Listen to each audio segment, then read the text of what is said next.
Getting down to the truth. I've been famished, I've been utterly and despondently ashamed. I used to ask for my eggs over hard, but I've eaten them runny, and they were just fine. While I'm not entirely certain what I'm saying to you here, I can for certain with apologies, as it were, say that it's not about hunger. Allow me, if you will, to take you on an adventure. For years, I've had this thing. I take my friends by ones and twos, etc., on a country tour. A beautiful tour that lasted no more than a couple of hours, and while there were different guides on separate days, it was the same tour each time. And every time I'd go along, a tourist and an audience member, just like my friends. But I'd been on the tour countless times before. There'd be nuanced differences, but we'd hear the same stories, traverse the same routes, with slight adjustments for the season or for the changes that occur in nature on an ongoing basis.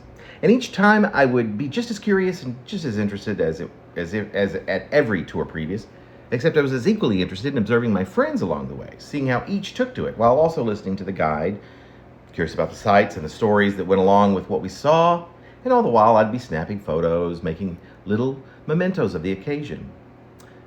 What am I saying telling you this, besides the surface of this diminutive anecdote, I wonder? Am I simply more interested in general in being a participant than a guide? Am I more of a climber than a Sherpa, more student, less professor? Or perhaps this aspect of me that I've just relayed to you reiterates my Geminian nature, revealing how I am often driven to be both and neither at once. I believe these things are each true about me. In fact, I'll say with confidence that they are. And I'd happily, were you even the least bit willing and interested, take the time to further elaborate upon these truths about me. Would you, of course, be curious to hear what I'd have to say about these propensities, and I'd listen to where you generally reside on each spectrum. It'd be awesome to brainstorm with you, to come up with a list of the pros and cons of each of our respective ways of being in life, and to collaboratively come up with ways in which each of us could take this information and use it to better our lives going forward. I can envision a discussion such as this going well into the night as we branch out on various related or not tangents, relishing every minute of it, upon parting ways for the night or the day, being filled with life and awe and questions and camaraderie because of it. I should probably tell you, though, that this isn't really what any of this is about.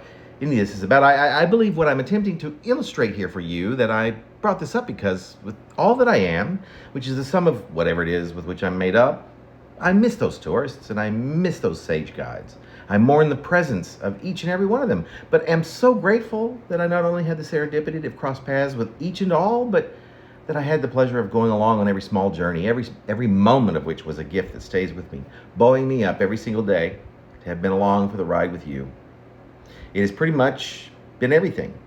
And so I give thanks in my very small way, in the best way I know how, for now.